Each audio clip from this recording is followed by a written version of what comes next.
Greetings everyone! Star Citizen is an amazing game, there's no doubt about that. But getting started as a new player can be fairly challenging, as I mentioned in my last video. So today, my goal is to help guide any new players out there through the first of Star Citizen, so they can properly enjoy the game to its fullest. My name is Puffin King, and without further ado, let's get right into the video. The first part of the video is pure basics. If you already know basic game controls, go ahead and skip to the advanced timestamp in the description. The first part that I'm going to talk about is for the people who haven't even gotten the game yet, and that is going to be which starter ship you want to choose. Now, if you are fully dedicated, you can always buy the basic game package and then upgrade to a super expensive ship, but the majority of you are just going to want the basic package. With that, there are two options: the RSI Aurora MR and the Consolidated Outland Mustang Alpha. Now, which ship you choose is up to your personal preference. Each ship has their own advantages, but I suggest the Aurora MR. Here's why. The Mustang Alpha doesn't have a bed or an interior. Beds in ships allow you to log out within your ship, and once you log back in, you should spawn on your bed. This is, of course, if everything is working as intended. The interior is crucial for a certain type of missions called delivery missions. This requires you to bring a box from one location to another. If you don't have an interior to place the box in, you can't do the missions. Delivery missions are a crucial mission, especially for new players, since the only skill that requires is basic maneuvering. Combat-wise, there is no obvious victor. The Mustang Alpha has a remote turret, which means you don't have to turn your entire ship to shoot your enemy. On the other hand, the Aurora has missiles, while the Mustang does not. One major advantage the Mustang has of the Aurora is its speed. I did an experiment, and the Mustang Alpha flies considerably better than the Aurora in the atmosphere. So make sure to do a bit of research before deciding which ship you get. I personally recommend the Aurora, but I know plenty of people who'd be more happy with the Mustang. So, you just got the game, you got your ship, and you can't wait to try it out. The first thing it's going to put you through is character creation, just like most MMOs. Now, unlike others, please don't spend much time on this. It will likely be hidden by a helmet most of the time, and after the wipes you'll have to make your character from scratch again. If you've never spawned in before, you'll be greeted but with different locations to spawn in. If you are new, the best place to spawn is Port Olisar, but if you didn't spawn there, don't worry, it'll just be a bit tougher finding a way around. Later in the video, I'll include ways to get out of the rest of the landing zones, but for now I'm going to talk about Olisar. After the game loads in, you'll be laying in a bed. Press Y to get up. Y is the button that is used to stand up from seats, get out of beds, and exit turrets. If you don't know basic first-person game movements, that's pretty sad and I'm not going to talk you through that. Now, keep in mind, everything I'm telling you is the default key bindings, but you can change everything later. Scroll wheel changes how fast you walk, and shift is to sprint. Press F1. This is your Moby glass, which is essentially your main menu. From here, you can handle everything such as vehicle loadouts, weapon loadouts, comms, and a large map of the system. Be sure to familiarize yourself with this, as I'll be referencing this a lot later on.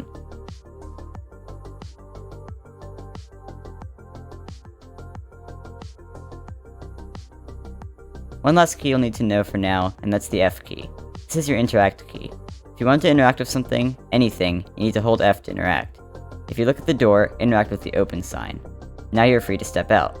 Take the hallway down to either one of the ends, and you'll be greeted with a staircase.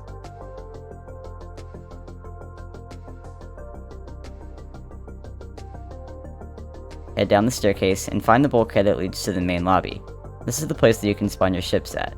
There are more places to explore on Port Olisar, such as a clothes store, a weapons shop, and a place to buy armor. We won't be covering that, because right now, my job is getting you in the air, or should I say space, and for you to be able to make a basic income. If you look at the big globe thing in the center, you'll notice that there are multiple terminals around the bottom. Head to one of those and interact with the screen. Your ships will show up on the screen. Depending on the event or the testing or whatever Star Citizen has going on, you may have more than just your starter ship in your inventory. But for the purposes of learning, go ahead and spawn your starter. Wait until it tells you what pad it's on, and look at the two walls opposite of each other. Depending on what pad it's on, follow the arrows.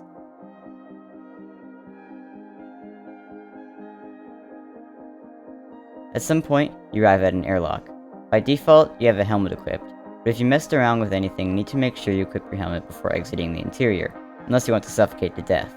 Once again, follow the signs to the corresponding pad until you arrive at your ship. I will show you the basics of each ship, such as where the displays you need to interact with are located, and how to get into the ship.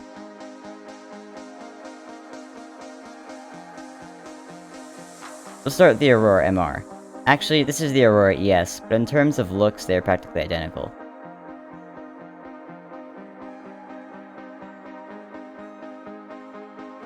Looking on each side, you see a circular door. Aim at it with the F button and interact with the Enter Ship option. From here, your character will go through an animation sequence until you're inside the ship. To the very rear is that ever so crucial bed that I was talking about. Towards the front is the cockpit seat. Go ahead and interact with it, and your character will enter the seat.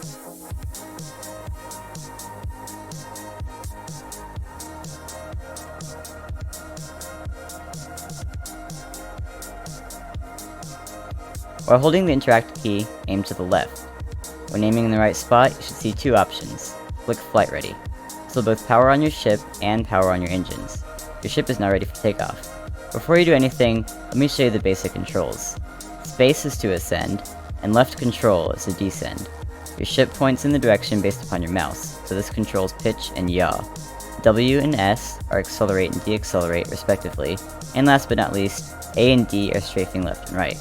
Those are basic flight maneuvering, but besides that we have shift for the afterburner and X for the brakes. Now to interpret the panels.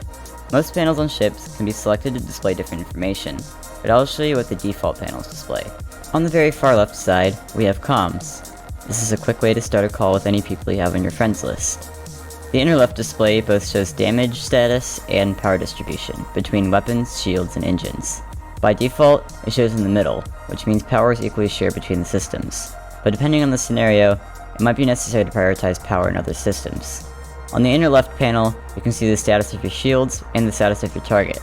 Each shield starts out with equal power distribution by default, but it is possible to divert power from certain shields to make another even stronger.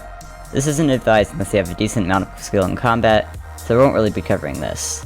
The target status is similar to the damage status, but it shows the status of your enemy instead of your own ship. In front of you, this is your main HUD. In the middle shows your cursor, and when you're in atmosphere, it will also display your angle of attack. To the left side we have speed, and when in atmosphere, it will show your altitude as well. Now this is really important right here. See this little bar? That's your speed limiter. Using your scroll wheel, you can move it around to set a maximum speed. If you press C, this sets cruise control, where your ship will accelerate and maintain the speed you set with the speed limiter. Keep in mind it might not always be able to achieve this speed if you're in atmosphere. Look in the top right corner. You should see a little bullet icon with a line through it. This means you're in an armistice zone. All spaceports and space stations have them. This means you're not able to use both personal or ship weapons until you leave the zone. Go ahead and fly around a little bit, just to get used to the controls. Alright Mustang owners, it's your turn now. Walk around to the port side of the spacecraft, named just right below the seat. Click enter and wait for the animation.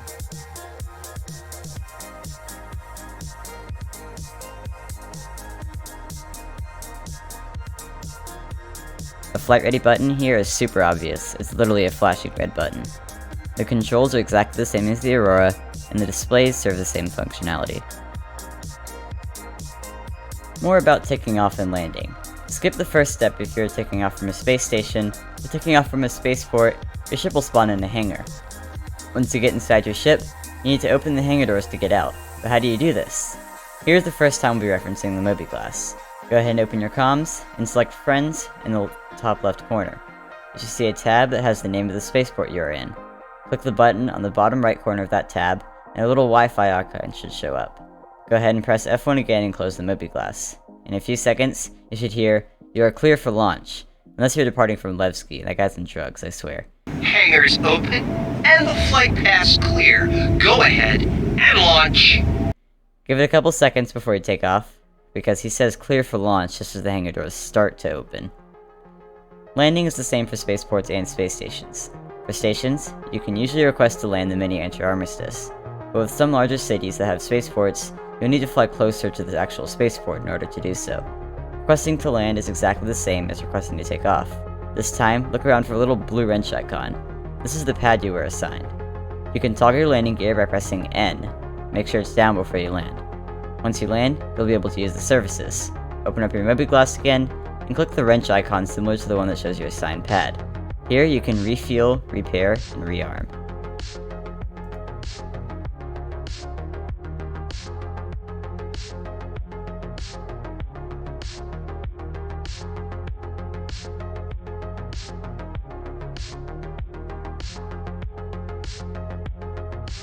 Press F2 to open your map. Now you might say, but Puffin King, there's nothing there.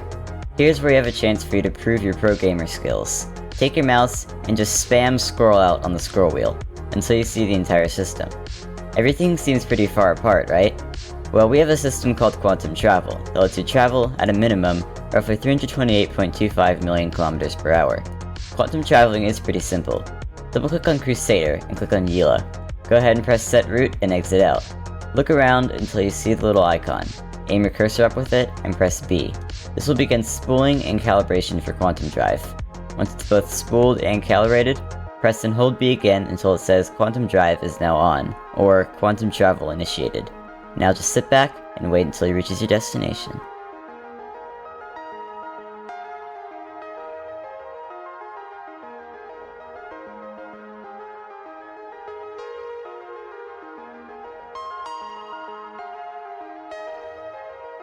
Congratulations! You have made it through the very basics of playing Star Citizen.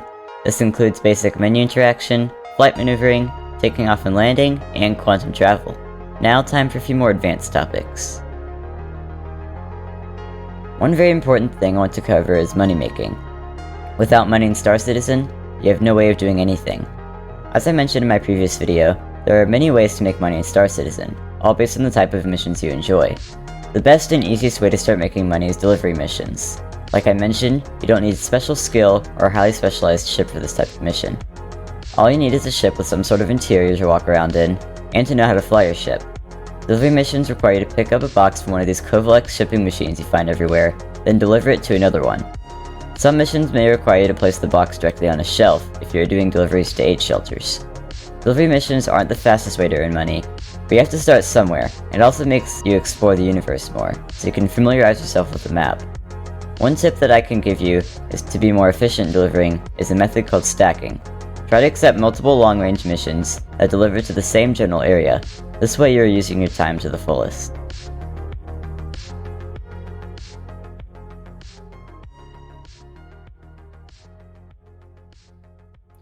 Like the idea of delivering but feel like you aren't making enough money? Time to step it up a level and start hauling. For this, you need a specialized cargo freighter. I say the minimum cargo size to start hauling is 8 SCU in a ship like an Avenger Titan or a 300i, but to actually start efficiently gaining money, get yourself something larger like a freelancer. Hauling requires you to buy materials at a certain place, such as a mining outpost or a space station, then flying to another place to sell them. Lots of good players use this strategy. They buy with IRL money, a large freighter, then haul to buy ships they want in game. One disadvantage to hauling is its riskiness. If you crash your ship and blow it up, you just lost your shipment. If a pirate comes in and destroys your ship to steal the commodities, you just lost your shipment. If the server crashes, chances are you lost your shipment, unless the rejoin last instance button worked. While the last thing is pretty much based on pure luck, there are things you can do about the first and second. I mean, the first are pretty self-explanatory. Get good, noob. Haha, but seriously, I highly advise getting familiarized with your ship you plan on using before spending all of your money on a shipment. Make sure you understand how it handles, and try doing some dry runs where you fly in and out of routes you plan on taking before you actually haul materials.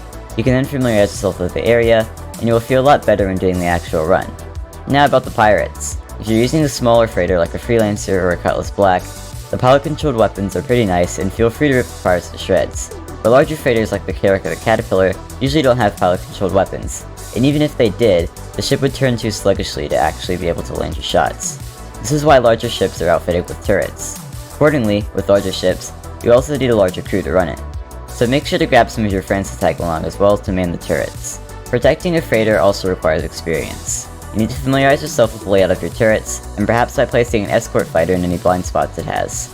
Also make sure you and your crewmates have fairly good first-person shooter skill, and outfit themselves with good weapons and armor. More on that later. As pirates might only try to blow you up, but disable your engines and hijack your ship. Last thing, server crashing. Ever since 3.9, Star Citizen servers have become highly unstable. Just this past day, while recording, my game crashed 8 times. Counter this by hauling smaller loads until you have more money. With this, in case of a server crash, you don't lose all of your money. Preparing for all of these will help guarantee that you'll be able to safely deliver your shipment to its destination and make your maximum profit. I feel like some of you came to Star Citizen from Mandalorian. No, I'm not sponsored.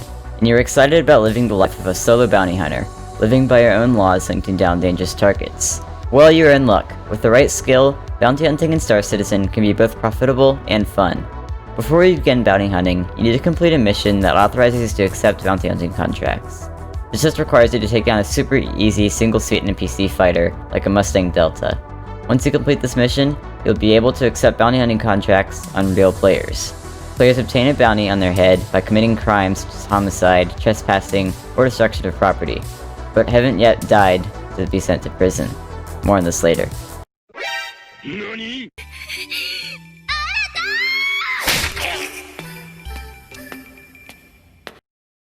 A live tracker is placed on them, and all you have to do is kill them either on foot or blow up their ship while they're inside. Criminals are still safe in armistice zones, so you need to be careful about where they are, and attack them while they're out of armistice. Bounty hunting isn't the most foolproof method of making money, because this requires outlaws to be in the server, and with the new prisons, crimes have been even more discouraged. But it's pretty fun if there are some criminals in the server, so it's definitely worth trying. A more guaranteed way to get combat experience than bounty hunting is accepting mercenary contracts. These are my personal favorite missions, as there are always missions to complete and a wide variety to choose from. For ship-to-ship combat, the most popular mission is probably going to be claim jumper missions. Your job here is to destroy 9 sentries that were placed around a mining claim to scare off its owner. But be careful, weaponized MISC prospectors will also be trying to take you out. The payout per mission is 10,000 Alpha UAC, and usually takes around 10 minutes to complete. Since there are so many things shooting at you at once, it's best for you to use a somewhat tanky ship for this mission. My two personal favorites are the Carrack and the Freelancer. They also have FPS Combat as well. This usually requires you to take back a hijacked ship, a hijacked station, a hijacked outpost, etc. These are traditionally challenging for one person to complete by themselves, unless you have a great amount of experience in first-person shooters, so I advise taking a friend along with you. One thing that's very important, never accept any mercenary missions from the personal tab. These are almost always illegal. Aside from those, and a few other missions, there are service beacons. These are player created and consist of 2 jobs. One is a transport request, where you fly out to a person and transport them to the requested destination. The other is combat assistance, where you are required to fly out to a person and defeat certain enemies, or provide as an escort. The transport beacons are a set price that are paid once to deliver the person to the desired location, while the combat assistance is paid per minute. In both cases, the employer sets the payout as they see fit. When a beacon request is made, it is sent to players' screens like this. You can either press left bracket to accept, or right bracket to decline.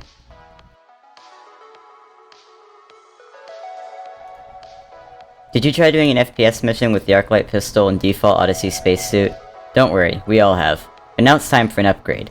There are 3 new things you're going to need to buy yourself: armor, weapons, and expendables. Let's head into detail of these 3. Once you sustain damage, you died pretty quickly in your Odyssey suit. This is because this is an undersuit, not armor. Undersuits are the bare basic thing that you have, well, under your armor to sustain oxygen. Undersuits can be worn without armor, but armor can't be worn without an undersuit. There are 2 things you need to consider when purchasing armor, and it's damage reduction and temperature resistance. Different armor has different amounts of damage reduction. Just like in literally every single game, armor with more damage reduction makes you move slower, and armor with less damage reduction lets you move quicker. Since 3.9, they have added the function of temperature into the game. In just the bare undersuit, your character can't survive very long, so make sure to check out the temperature rating of your armor as well when buying. Weapons. As with any game, the type of weapon and attachment you choose is completely up to you, so there isn't a whole lot to say. There are assault rifles, SMGs, shotguns, handguns, snipers, and rocket launchers.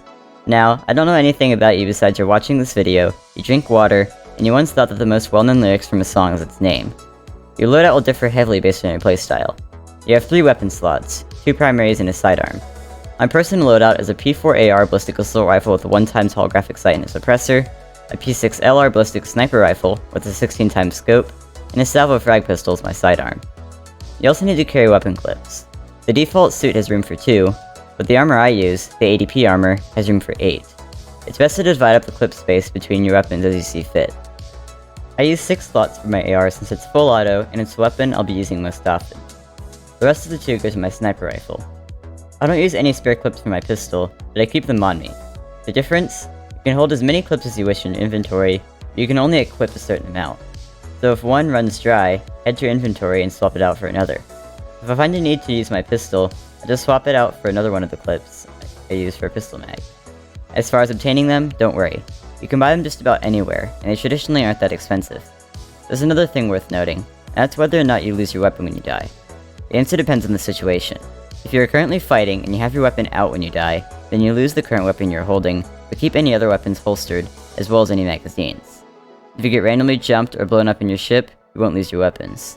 Essentially, if you're holding a weapon, you lose it. If they're all holstered, you're safe. There are 3 types of expendables: grenades, oxypens, and medpens. Grenades are pretty standard, and I hope I really don't need to explain it much. You throw it, you blow stuff up. Simple. Ever play Fallout? Medpens are essentially stim packs. They are super cheap, so it's always good to stock up on those before heading out to a fight. They can save lives, literally. Oxypens are exactly like medpens, but they restore lost oxygen from your suit instead. These can also save lives, literally. Your suit can traditionally last a good 1.5 to 2 hours on oxygen without resupplying, so these aren't as necessary as medpens, but it's still good to grab a few just in case. Once you purchase expendables, you can equip them in the utility section. One last thing on foot combat, and that's how you fight. Fight more like you would in Rainbow Six Siege instead of Call of Duty, meaning play tactically. Peek around corners by leaning, and always check behind you. I've died my fair share of times because I didn't have my back covered at all times, and I was ambushed from behind. The NPCs aren't the smartest, but you can compare them to zombies. They stand around until they notice a noise, then they move towards it. So when you start shooting, make sure to be aware of your surroundings, because I've been flanked way too many times. Aside from foot combat, you can't forget about ship-to-ship combat. Not much to talk about here. 1 targets the enemy you're pointing at. A little red triangle thing will appear around them, and in the corner shows the direction they are facing, the status of their shields and components, and a red dot will appear in front of them, which shows where you need to aim to hit them. Right and left click are to shoot your guns. If your ship is outfitted with missiles, clicking the mouse scroll wheel will engage a missile lock on the enemy ship. Press in and hold the mouse wheel to fire a missile. R changes the fire mode. There are 3 fire modes, and these are probably the unofficial names, but it's what I call them. There is Fixed, Free, and Computer Assist. Fixed fires in the direction you are pointing your ship. Free lets you aim your weapons without aiming the whole ship. Computer Assists makes you aim the enemy crosshair inside the dotted line circle, and the computer will aim for you. Keep in mind, Free and Computer Assist are only available if your weapons are gimbaled.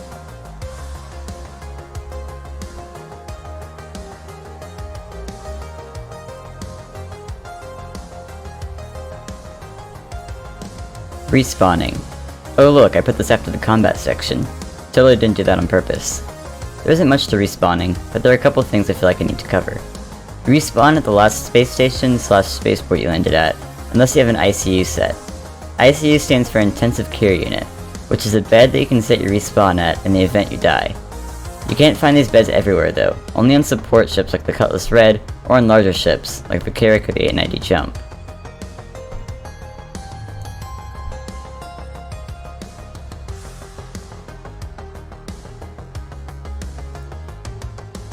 Laws.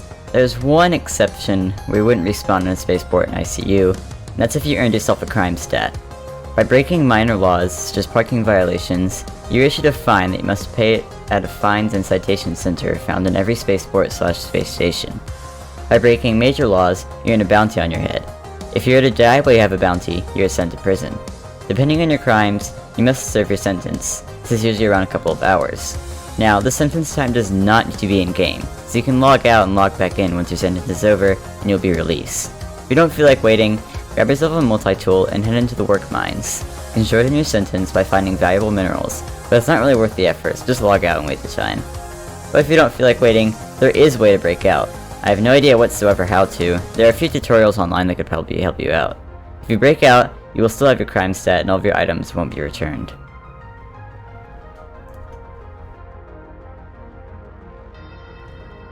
Our final topic that I'll need to be covering is ship customization. One of the best ways to become more successful without buying a new ship is customizing the current one that you have. Many of the components can be swapped out right now, and plans for even more are on their way. First thing you will swap out is likely going to be the weapons. Weapon mounts come in 5 sizes: S1, S2, S3, S4, and S5. Depending on the size of the ship, the weapon mount size will change. There are 2 ways to install a weapon, and that's fixed or gimbaled. Fixed weapons can take advantage of the full size of the mount, meaning an S4 mount will hold an S4 fixed weapon. The disadvantage of fixed weapons is that you must turn your entire ship in order to aim at your enemy. The other method is gimbaled, where you sacrifice the size of your mount to be able to rotate to limit your weapons, so you don't have to aim your entire ship directly at your enemy. The sacrifice is, as I said, a weapon size. Say you have this S3 mount. If you want to gimbal it, you can only attach an S2 weapon to it. This also means you can't gimbal with S1 mount, unless CIG adds an S0 weapon, maybe a water gun. This is why turrets are the best if you like gimbal. There are two types, remote and manned. Remote turrets are either pilot controlled, or controlled from a seat that isn't directly attached to the turret, hence the name remote. Manned turrets are never pilot controlled, and require a crew member to physically get into the turret to operate it.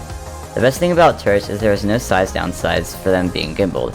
Have an S2 turret, you can put S2 weapons on them. Turrets also typically have a way wider firing field, so it requires you to turn your ship even less. This is better for large, sluggish ships, but you can even see turrets in smaller ships. You know the main gun on the Mustang Alpha? That's a remote turret. All the small Vanguard class ships have a turret, and so does the Cutlass. Another thing with weapons are missiles. Depending on your ship, you'll have room for different size and amounts of missiles.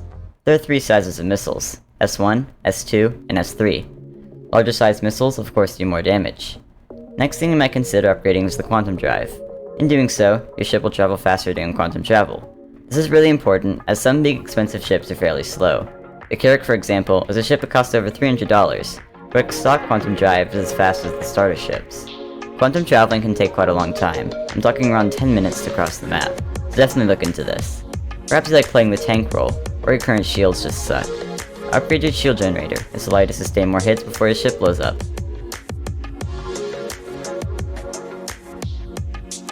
Finally, you don't have enough power to go between some of your upgraded components? You can upgrade the power plant.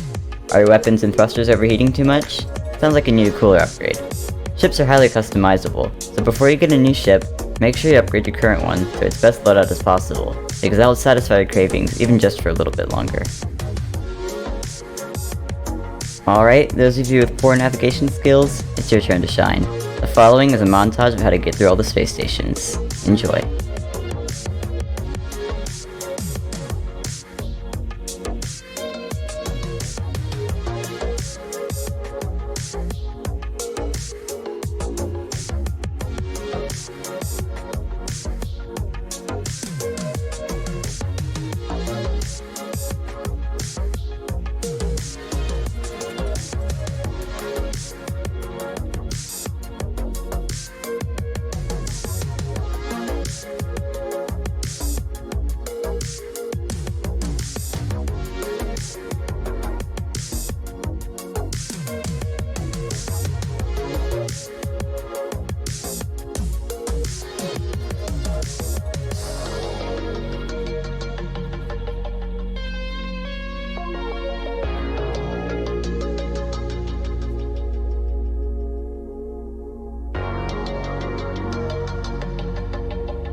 And that's the end of the video. Finally.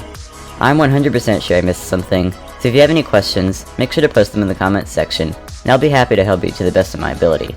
This took me such a long time to write, gather footage for, and edit, so if you enjoyed the video and found it helped you out, make sure to leave a like. If you haven't already, make sure to subscribe and turn on notifications, so you can be notified every time I post an awesome new video. Thank you for watching, and I'll see you guys next time in the verse.